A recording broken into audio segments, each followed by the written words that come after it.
Hello दोस्तों, आपका हमारे YouTube channel geography with Wasim Ahmad में स्वागत है।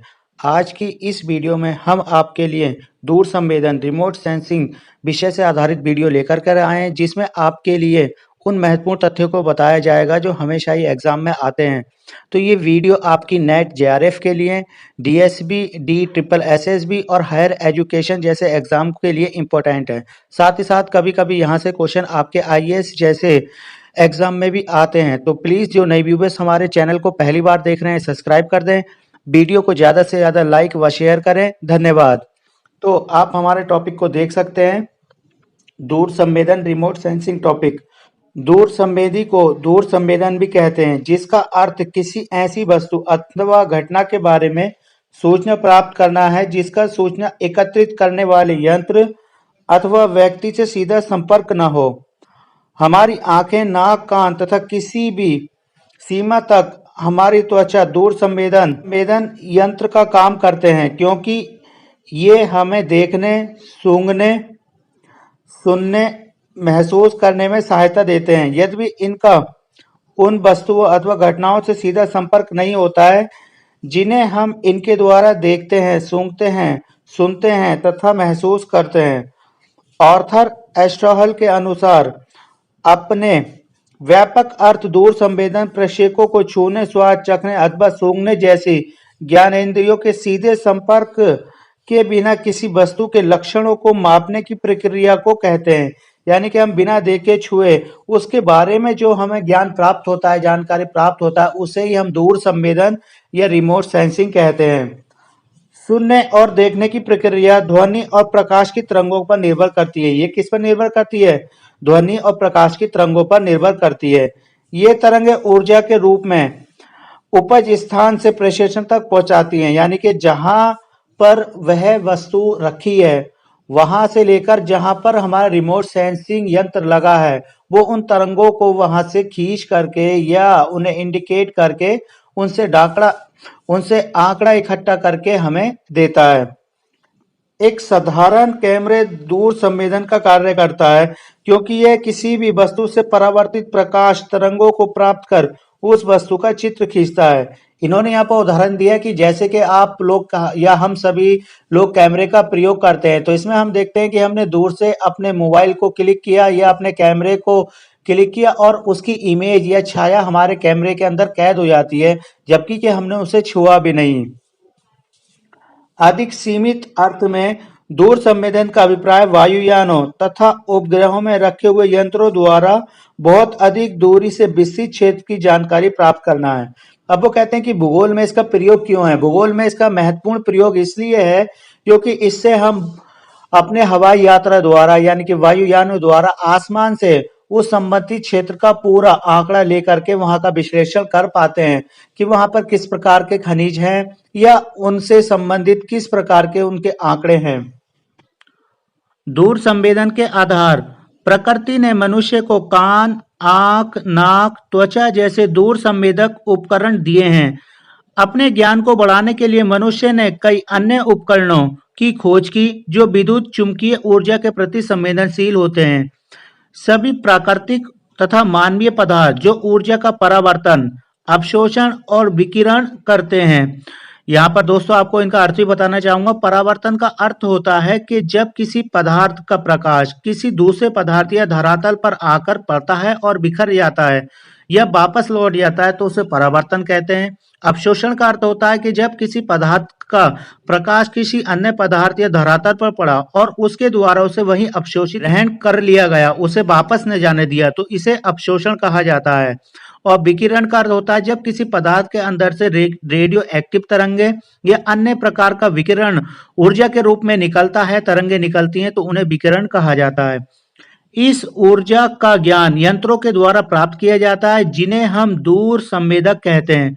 मुख्यतः 4 प्रकार के दूर संवेदक होते हैं। नंबर 1 रेडियोमीटर, इंपॉर्टेंट है अभी आपके एग्जाम के लिए।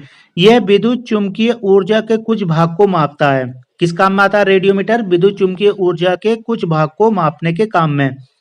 ऑडियोमीटर, यह ध्वनि की तीव्रता को मापता है, यानी कि ध्वनि की गति कितनी है, चाल कितनी तेज है, उसे ऑडियोमीटर द्वारा नापा जाता है। नंबर 3 है मैग्नोमीटर। यह पृथ्वी के चुंबकीय क्षेत्र में होने वाले परिवर्तनों को मापता है, यानी कि वहां पर किस प्रकार का चुंबकीय परिवर्तन हो रहा है चुंबकीय, उसे ये मापता है। और ग्रेविमीटर, यह पृथ्वी के गुरुत्व में होने वाले परिवर्तनों को मापता है। दोस्तों अब हमारा अगला टॉपिक आता है विद्युत चुंबकीय स्पेक्ट्रम तथा ऊर्जा। दोस्तों यहीं से हमारा वह इंपॉर्टेंट टॉपिक शुरू होता है जहां से आपको एग्जाम में प्रश्न पूछे जाते हैं, तो इसे आप ध्यान से सुनेंगे और नोट भी कर सकते हैं।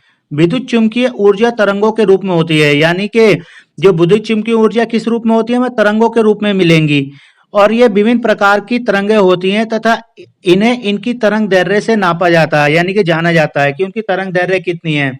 इससे हम एक तरह से स्पीड ले सकते हैं, जैसे किसी वस्तु की स्पीड कितनी कम है या कितनी ज्यादा है, उसे उसी प्रकार से तरंगों को हम तरंग दैर्ध्य से मापते हैं। आगे देखते हैं, दो निकटवर्ती तरंगों के श्रृंगों अथवा गर्तों के बीच की गहराई को तरंग दैर्ध्य कहते हैं। अब ये तरंग दैर्ध्य होती क्या है, इसे समझ लेते हैं। इस प्रकार से हम ये तरंग ले लेते हैं, ये हमारी क्या एक तरंग है। इस तरंग का ये ऊपरी भाग श्रृंग है और ये निचला भाग गर्त है। इनके जो बीच की दूरी है ये तरंग दैर्ध्य कहलाएगी। सपोज यहाँ पे तरंग दैर्ध्य बहुत ज्यादा हो गई, यहाँ पे तरंग दैर्ध्य कम हो गई, फिर ये तरंग दैर्ध्य ज्यादा हो गई और फिर ये तरंग दैर्ध्य कम हो गई। तो इस प्रकार से इसे नापा जाता है। स्पष्ट है कि कम दैर्ध्य वाली तरंग की आवृत्ति अधिक तथा अधिक तरंग दैर्ध्य वाली तरंग की आवृत्ति कम होती है। निम्न चित्र में दर्शाया गया है कि तरंग की तरंग दैर्ध्य कम होने के साथ साथ उसकी आवृत्ति बढ़ती जाती है। दोस्तों ये मैं आगे आपको पूरा चित्र के द्वारा समझाऊंगा। अभी आप इसके इंपॉर्टेंट फैक्ट्स को देख लीजिए, क्योंकि स्लाइड को बार बार आगे पीछे करना पड़ेगा जिसमें बहुत समस्या होगी। आगे दिए गए चित्र में विद्युत चुंबकीय स्पेक्ट्रम के भाग दिखाए गए हैं।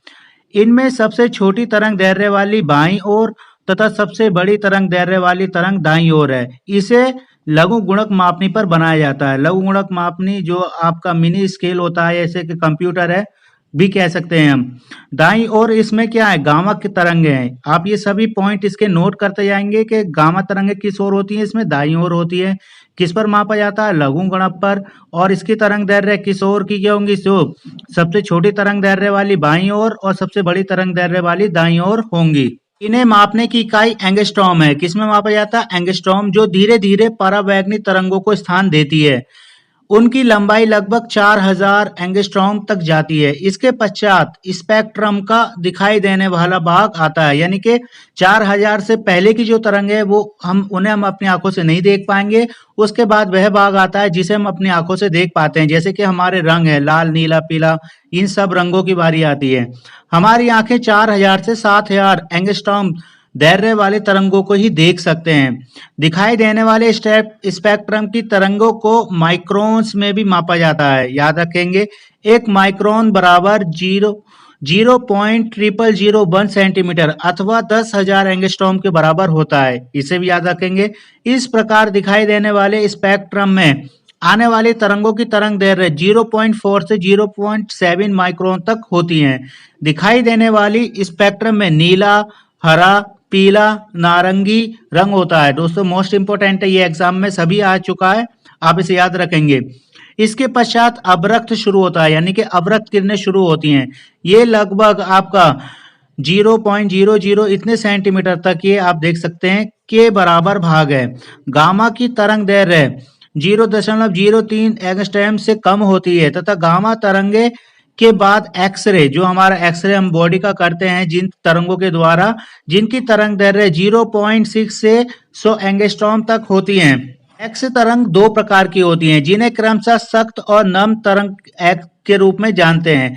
एक्स तरंगे वह तरंगे होती हैं जिनकी तरंग दैर्ध्य 0.7 से लेकर 300 माइक्रोन तक होती हैं। अब याद रखेंगे कहां तक होती हैं, 0.7 से लेकर 300 माइक्रोन तक होती हैं। ये तरंग दैर्ध्य दिखाई नहीं देती, परंतु कभी कभी गर्म वस्तुओं से प्रसारित होने वाली ऊष्मा तरंगों के रूप में इन्हें महसूस किया जा सकता है।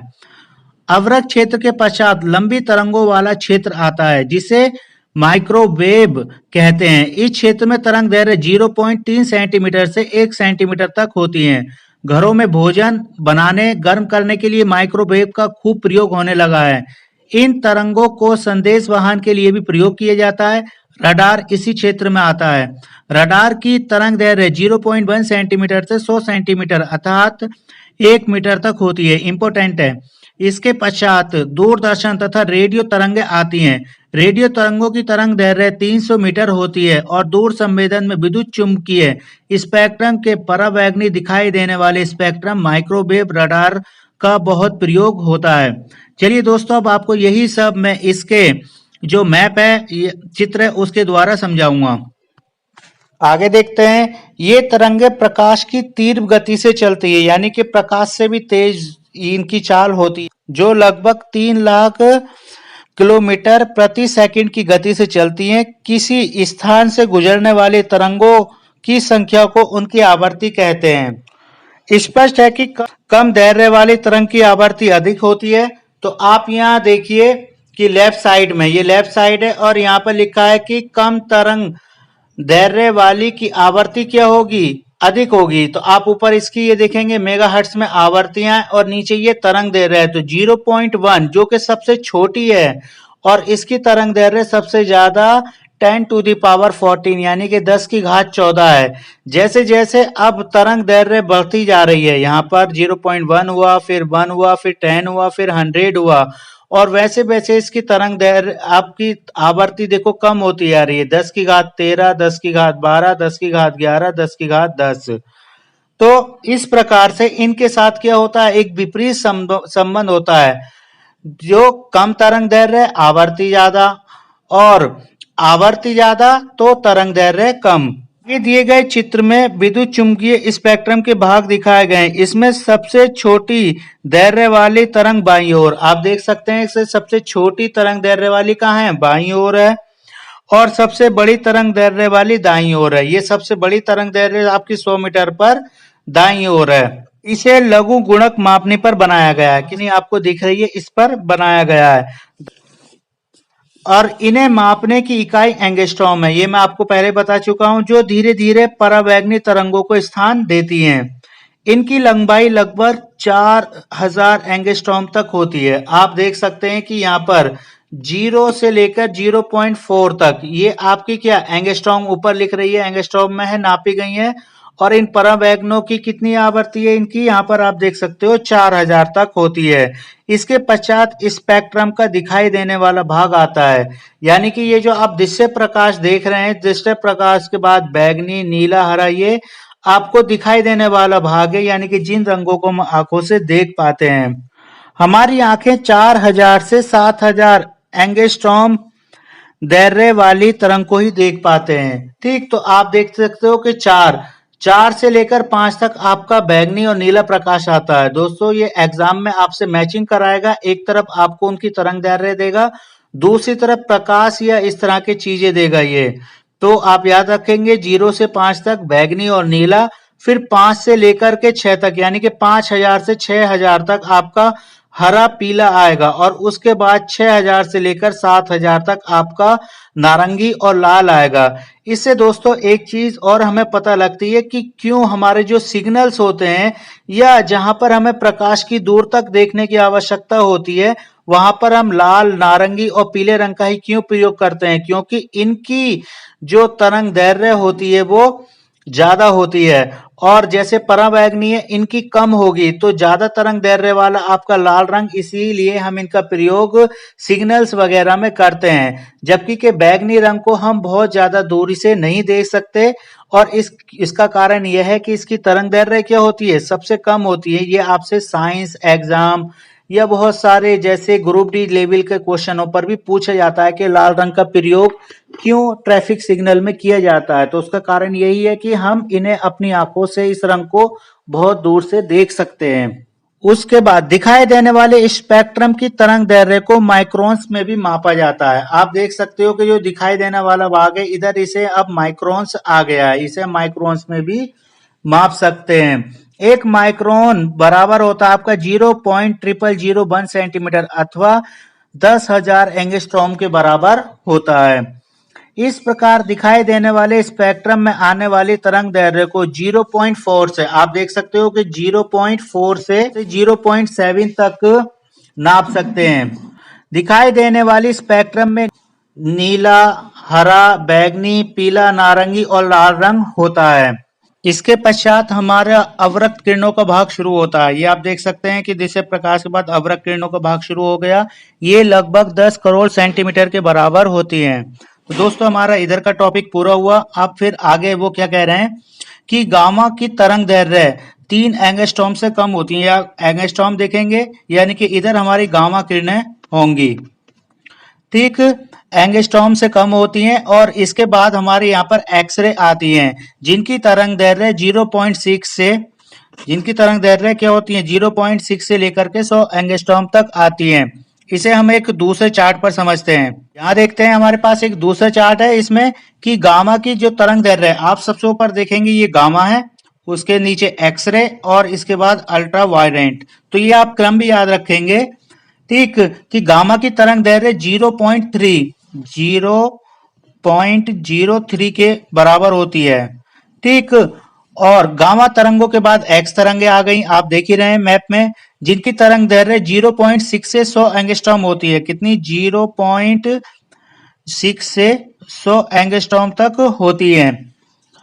एक्सरे दो प्रकार की होती हैं, जिन्हें क्रमशः सख्त व नर्म एक्सरे कहते हैं। एक्सरे तरंगे वह हैं जिनकी तरंग दैर्ध्य 0.7 से 300 माइक्रोन तक होती हैं। तो आप यहाँ पर देख सकते हैं एक्सरे को, इनकी जो वेवलेंथ यानी कि जो दैर्ध्य है वो 0.7 से लेकर के 300 यानी 300 माइक्रोन तक होती है। ये तरंगे दिखाई नहीं देती, परंतु कभी कभी गर्म वस्तुओं से प्रसारित होने वाली ऊष्मा के रूप में महसूस। फिर हम आगे पढ़ते हैं कि अवरक्त, ये अवरक्त देखेंगे। अवरक्त क्षेत्र के पश्चात लंबी तरंगों का क्षेत्र आता है, जिसे माइक्रोवेव कहते हैं। इस क्षेत्र में तरंग दैर्ध्य 0.03 सेंटीमीटर से 1.0 सेंटीमीटर तक होती है। तो आप देख सकते हैं यहाँ पर इसका जो ये तीर बनना है, यहाँ पर 1 हो रहा है, और ये कहां से हो रहा है 0.03 सेंटीमीटर से हो रहा है। घरों में भोजन बनाने तथा गर्म करने के लिए माइक्रोवेव का प्रयोग होता है। इन तरंगों को संदेश वाहन के रूप में प्रयोग किया जाता है। इसके बाद इसी क्षेत्र में हमारा रडार शुरू हो जाता है। आप देख सकते हो कि यहाँ से हमारा रडार भी माइक्रोवेव के साथ शुरू हो गया, जो यहाँ तक जा रहा है, यानी कि 10 की घात 3 तक जा रहा है। रडार की दैर्ध्य 0.1 सेंटीमीटर से 100 सेंटीमीटर अर्थात 1 मीटर तक होती है। इसके पश्चात दूरदर्शन तथा रेडियो वाली टीवी रेडियो दैर्ध्य देख सकते हो आती है। रेडियो की तरंग दैर्ध्य 300 मीटर होती है। दूर संवेदन में विद्युत चुंबकीय स्पेक्ट्रम के परावैंगनी दिखाई देने वाले भाग स्पेक्ट्रम माइक्रोवेव रडार का भाग बहुत ही प्रयोग में होता है। तो दोस्तों ये आपके लिए एक इंपॉर्टेंट टॉपिक था। वीडियो कैसी लगी कमेंट बॉक्स में जरूर लिखिएगा, और जिन दोस्तों ने अभी तक चैनल को सब्सक्राइब नहीं किया है, आने वाली ऐसी वीडियो के लिए हमारे चैनल को सब्सक्राइब कर दे। धन्यवाद।